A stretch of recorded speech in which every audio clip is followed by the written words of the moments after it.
భగవాన్ శ్రీ సత్యసాయిబాబా వారి శత జయంతి ఉత్సవాలలో భాగంగా ఉత్సవాలను నభూతో న భవిష్యతి అన్న రీతిలో నిర్వహించడానికి తగినటువంటి ప్రణాళిక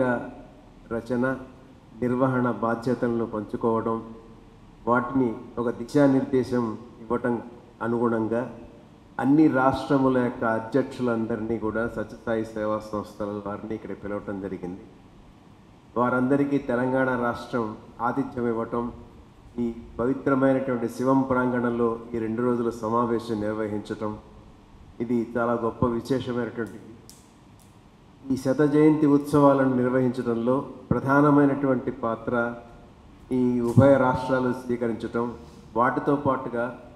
వచ్చేటువంటి లక్షలాది మంది భక్తులు వస్తారన్నటువంటి ఆలోచన గత అనుభవాల దృష్ట్యా సుమారుగా 1.5 మిలియన్ అంటే సుమారు 15 లక్షల మంది భక్తులు పుట్టపర్తి వస్తారని,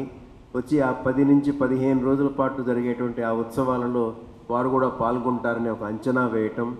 వారికి తగినటువంటి కిచెన్స్, వంటశాలలు, ఉండటానికి తగినటువంటి అవకాశాలు, టెంపరరీ అకామిడేషన్ అలాంటి వాటి నిర్వహణ, వాటికి తగినటువంటి ప్రణాళిక మొత్తం కూడా ఇక్కడ రచించడానికి తగిన ఏర్పాట్లు చేయటం జరిగింది. అంతేకాకుండా అనేక మంది విదేశీ భక్తులు కూడా ఇక్కడికి రావడానికి సుమారుగా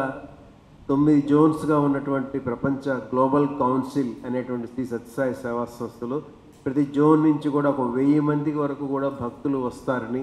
వాళ్ళు ఏర్పాట్లు చేసుకుంటున్నారని ఒక వార్త రావడంతో దానికి అనుగుణంగా ఇంతమంది ఓవర్సీస్ భక్తులు